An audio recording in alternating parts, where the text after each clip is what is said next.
Ang lulutuin natin ngayon ay sinigang. Umpisahan na natin. Ilagay na natin ang ating mantika na galing sa Baguio. Ilagay na natin ang bawang. At imekos-mekos lang natin.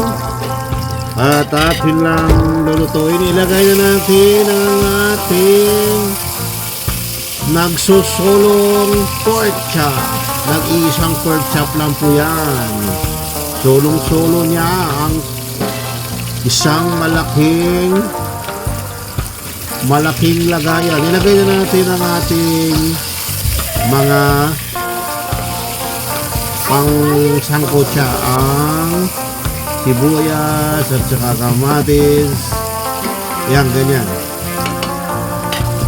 Tapos, ilagay na natin ang tubig. Yan. Isa pang tubig. Yan, ganyan.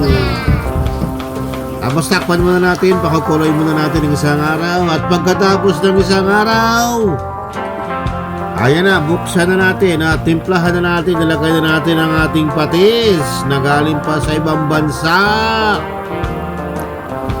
Yun. Pagkatapos ng patis, ilagay na natin ang ating MSG, ang nagpapasarap. Ilagay na natin ang ating pamintang durog at imikos-mikos na natin. Yun. Ang ipigayin muna natin ang tawag yan, ang kamatis, at ilagay na natin ang ating pansigang, at ilagay na natin ang mga ibang vegetables, okra, talong, at yung isa pang sili. Takpan natin at ilagay na natin ang ating gulay, kangkong, at putol-putulin natin ang nagsusulong pork chop para dumami, para kumasya sa 5 tao. Yan, putol-putulin na natin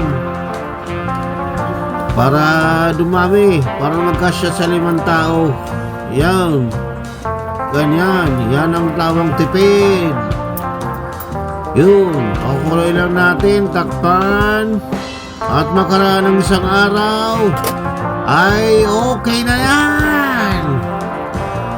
Pwede na nating i-serve. Tara na, serve na natin.